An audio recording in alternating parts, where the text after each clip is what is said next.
First off, I'm not making an update video about the Fine Brothers. Yes, I'm aware they have removed both their videos about React World and explain what React World is and all that shit. And then the apology video, well, them saying that they apologize for us not understanding the whole React World thing.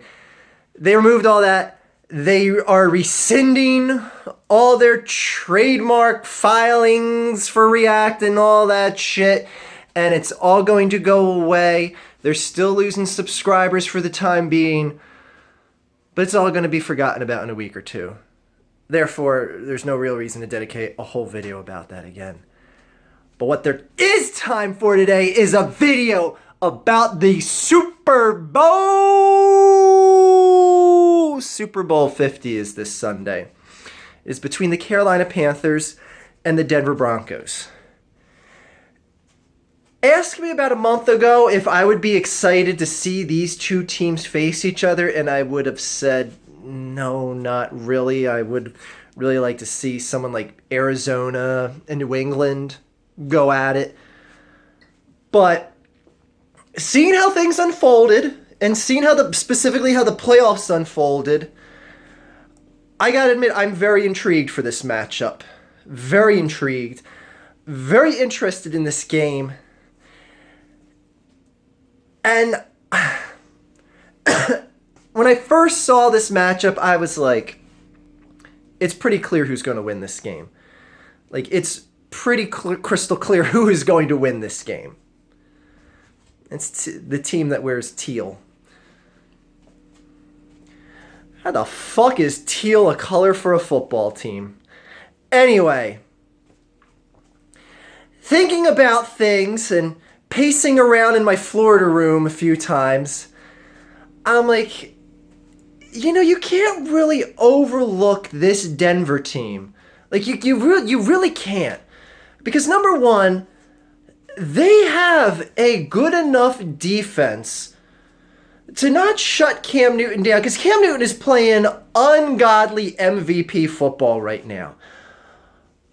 But that defense of Denver is good enough to contain Cam enough, keep the score respectable enough, and thus have the Broncos rely on. And frankly, he's been doing a pretty good job of this in the playoffs so far, and rely on Peyton Manning not messing up enough to cost his team the game. Because that is the one wild card factor, and we all know how I feel about Peyton Manning. I'm not going to reiterate all those points because I don't want this to turn into a negative Peyton Manning video.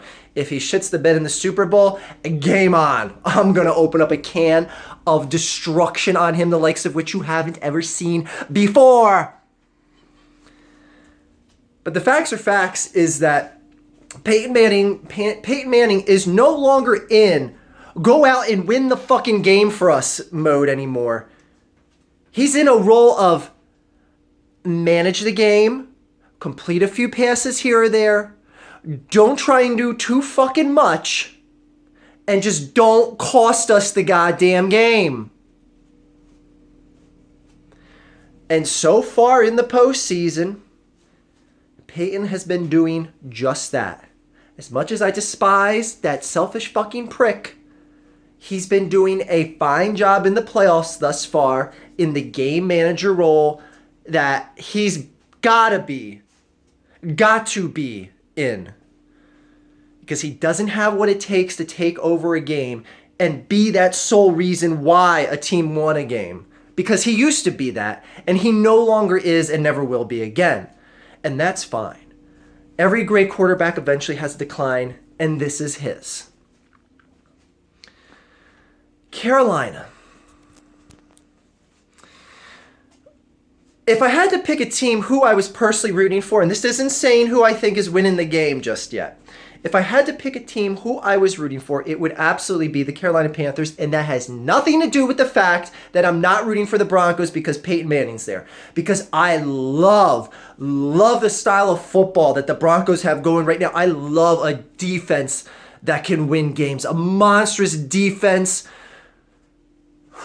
Von Miller, DeMarcus Ware. Oh my God. Nasty. I love that shit. That's like back to like Eagles gangrene type shit. I love, especially that front seven of the Broncos. But for a team that I'm rooting for, it's absolutely the Carolina Panthers. And if there's one sole reason I'm rooting for the Panthers over the Broncos, it's someone by the name of Thomas Davis. And if you don't know his story, look it up. This is a guy who tore his ACL. I forget which side, left or right. Anyways, tore the same ACL. Not once, not twice, but 3 times. Comes back this year as a linebacker tandem with Luke Kuechly. As, you know, if it's hard enough to stand out alone on a good defense, you got to play the same position with Luke Kuechly next to you, and you still stood out, still got nominated, still got elected to go to the Pro Bowl. Breaks his arm last week in such a fluke play where the receiver's jumping in the air and he kind of puts his arm up, snaps his arm immediately where you or I would be on the ground going, ah! He just walks over, he's just like, ah, shit, arm's broke, coach. Just like barely any reaction. And it's like, of all that this guy has been through, having to go to ownership and beg after his 3rd ACL tear, beg to have a spot on the team because it's like, you tore your ACL 3 times. How can we take a chance on you again? How? And he convinced Carolina Panthers ownership via literal begging for his job to give him that 3rd chance, and they did just that, and he backed it up with some of the most knockdown, drag-out play that you're going to see, playing with such heart and passion. To be an aged veteran on top of having 3 ACL tears, how can you not root for a team that has a guy like that on it? Who, despite having a broken arm, has vowed that he is absolutely playing in the Super Bowl. I don't know how that is even going to be fucking possible.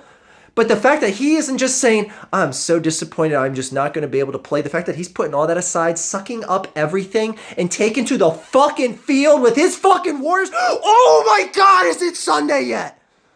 That's the type of shit that gets me pumped for a Super Bowl and that gets me behind another team.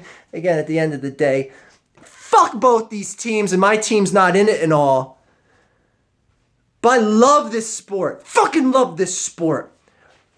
For reasons like Thomas Davis, for Luke Kuechly, for DeMarcus Ware, for Von Miller, for guys that are just busting their fucking ass playing balls to the wall. And even like DeMarcus Ware, age veteran. Dallas didn't want your ass anymore. Your best days are long behind you.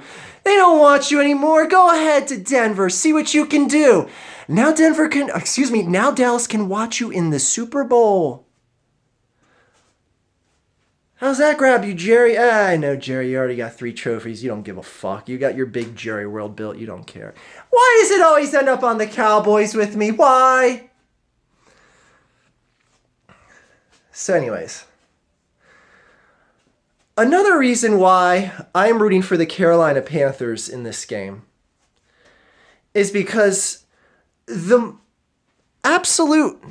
10 minutes already. The absolute more and more that people rant, hate, despise, what have you with Cam Newton, the more I like this guy. Because I could understand if there was like legit reasons, if he was like some punk that was like, oh, Cam Newton showed up an hour late for practice again. Oh, Cam Newton, footage of him being drunk out partying the night before a game again. Oh, Cam Newton snorting lines of coke off a toilet seat with Johnny Manziel again.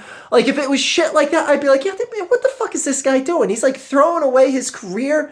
He's got the world in his hand. He's just tossing it aside. But people hate him because he does a Superman stretch, hands a ball to the stands, points for first down, dabs. Like, I'm sorry, is that all you got? And I'm supposed to hate him because he enjoys the level at which he plays, and that passion, that arrogance, if you will, motivates him to play better. And I'm supposed to hate him for that? Or I'm supposed to understand that's why people hate him? All I see is one of the best goddamn quarterbacks in the league doing his thing. Multi-tooled threat machine. That is all I fucking see. But haters will be haters, I guess. So, we know who I like in this game. But who is going to win?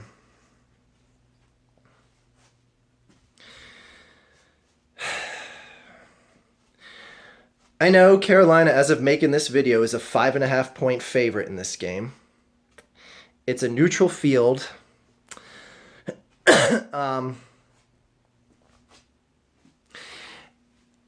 I have to admit, and my past videos stand a testament of this, both teams have been disappointing this year. And Denver has hands down had the one singular entity of disappointment in Peyton Manning, in that I don't know how the narrative this year, well, I do know because people suck Peyton's dick no matter what, and they can't acknowledge his negative stats. How someone who has 9 touchdowns, 17 interceptions in the regular season, and how the narrative isn't, how the hell is a quarterback this bad starting in the Super Bowl? Like, this is literally the statistically worst quarterback. And people are going to be like, oh, Trent Dilfer made the Super Bowl. Go ahead and look up Trent Dilfer's stats in the regular season and compare them to Peyton Manning's stats. And then go ahead and notice that Trent Dilfer wasn't even the starting quarterback in Baltimore. He didn't start the season off as the starting quarterback. He came in as the bench quarterback and took his team to the Super Bowl. So go ahead and look up Trent Dilfer's stats and compare them to Mr. 9 touchdowns and 17 interceptions this year. So, Denver, and saying that I think that this offense is going to be able to score enough points to beat a world beater defense that is frankly on the level. Not as good as Denver's defense, but that Carolina defense is on the level of what Denver's is. So with that being relatively neutral and looking at offenses, Peyton Manning is clearly, when you rank quarterbacks against one of the statistically worst quarterbacks in the league, and there's no denying that, okay, don't go back and say like, well, in 2004 and 2005, Peyton Manning was really great. He put up big. This ain't 2004, 2005, or any of the 2000s other than 2015 into 2016. So with defenses relatively being the same here, you look at the offense and you're like, well, the linchpin of any offense is obviously the quarterback. You have one guy who is going to be the MVP of the league versus one of the statistically worst quarterbacks going into a Super Bowl, quarterbacking the other team.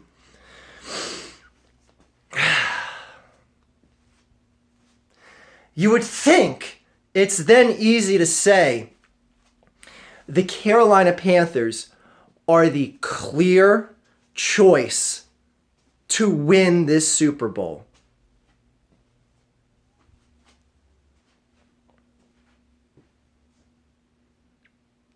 You'd think that.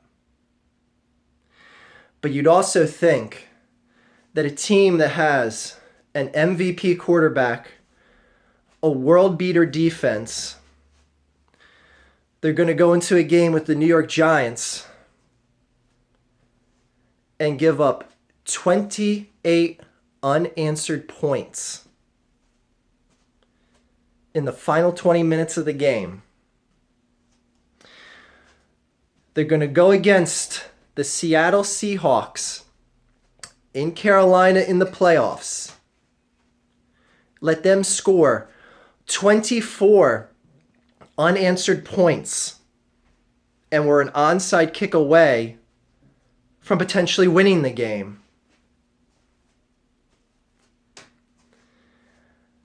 Peyton Manning may be the weak, unreliable linchpin factor, but there's one thing that Denver doesn't have this year,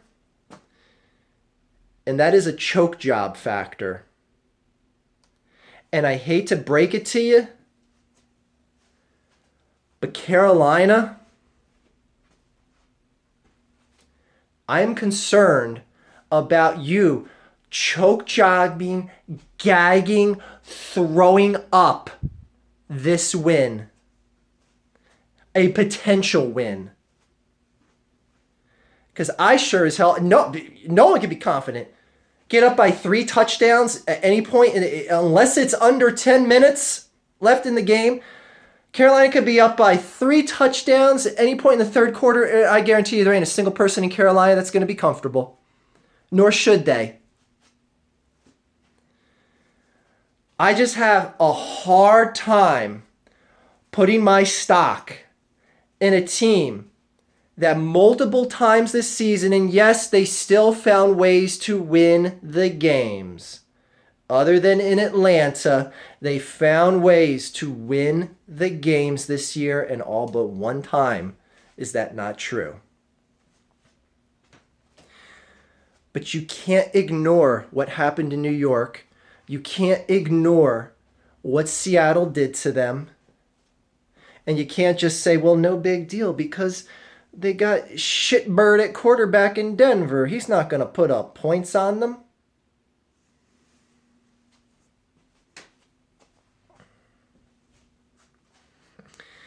Well, I think that shitbird in Denver is pretty much just as good as his shitbird brother in New York. How'd he do?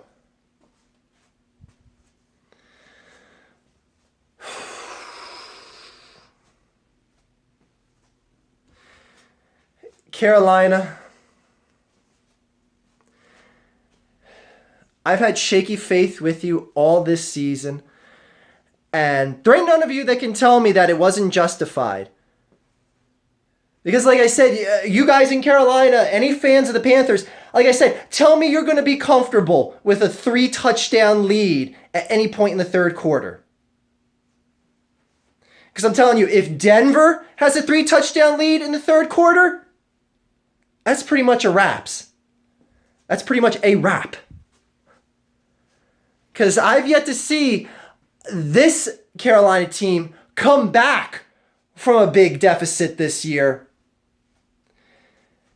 They did a nice little final drive comeback in Seattle early on the season, and yeah, I get that. And like they had a few come from behind wins on final drives. Yeah, okay. But do you feel confident that Carolina, if at any point they get down by double digits, are going to come back into this game? Because I can tell you right now, if Denver's down by double digits, I will feel confident that Carolina's defense will choke and let them get back into the game. God, Carolina, I wish you gave me something other than your record to give me that much confidence to say it is so easy to pick you as the winner. But you just haven't. You just haven't given it to me.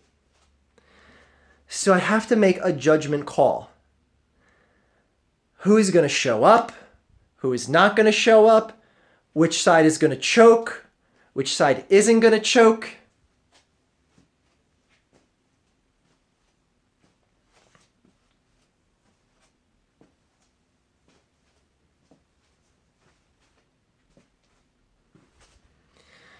The winner of Super Bowl 50.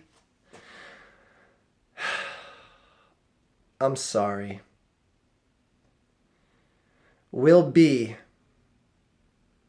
the team that scores the most points on Sunday, which is, I don't know if you guys are aware, that's who ends up winning, the team with the large amount of points.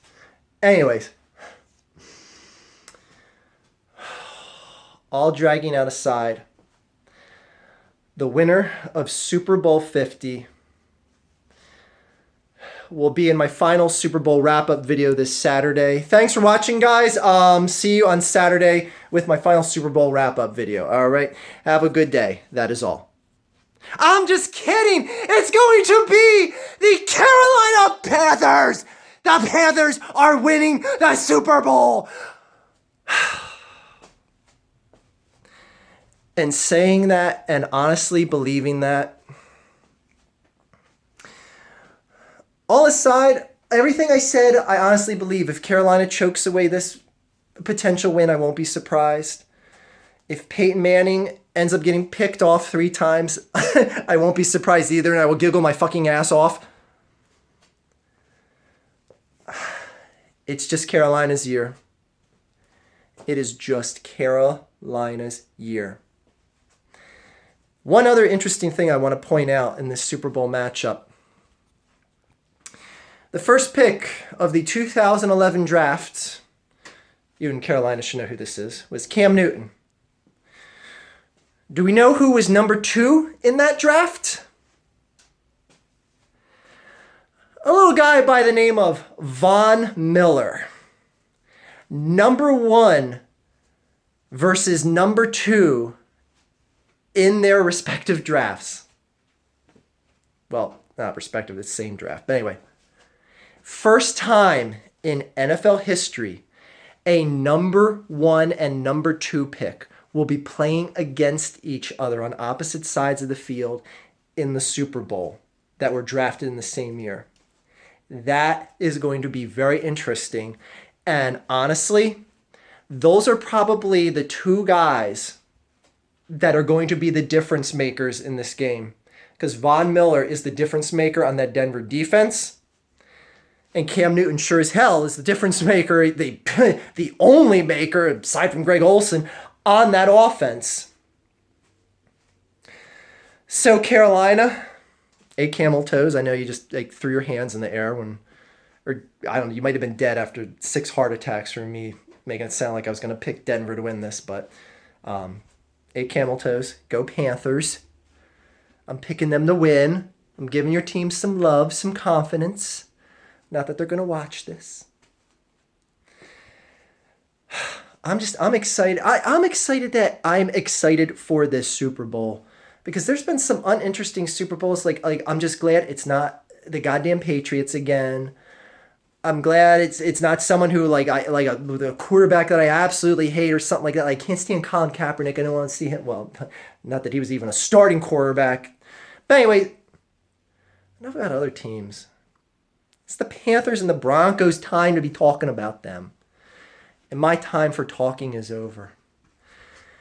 And the reality is going to set in if and when the Carolina Panthers win a Super Bowl. There's going to be another team that came into the league well after the Eagles existed that has a Lombardi trophy. Now let's not get ahead of ourselves. They didn't win anything yet. But I'm preparing myself for the depression that is going to set in from number 1, that happening, and number 2, the NFL season being over.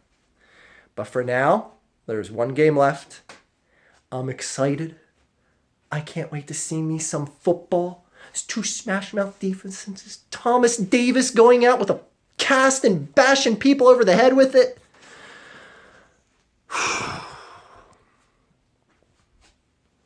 I'm ready for some fucking football. Let's do this. Carolina, Denver, good luck. Good luck to all the fans out there that are rooting for their teams here. I'm just sitting here on my couch with my team while they play chess with Doug Peterson. Anyways, I don't even know if Doug Peterson plays chess. Anyways, one more football video for this season right after the Super Bowl. I'm going to make that reaction video. And then that's it. Then I can shut my channel down for good. Anyway, have a good day. Good luck to all your fans out there rooting for the two teams that are left in it. Now the sobering reality of one game left is sinking in. Have a good day, guys.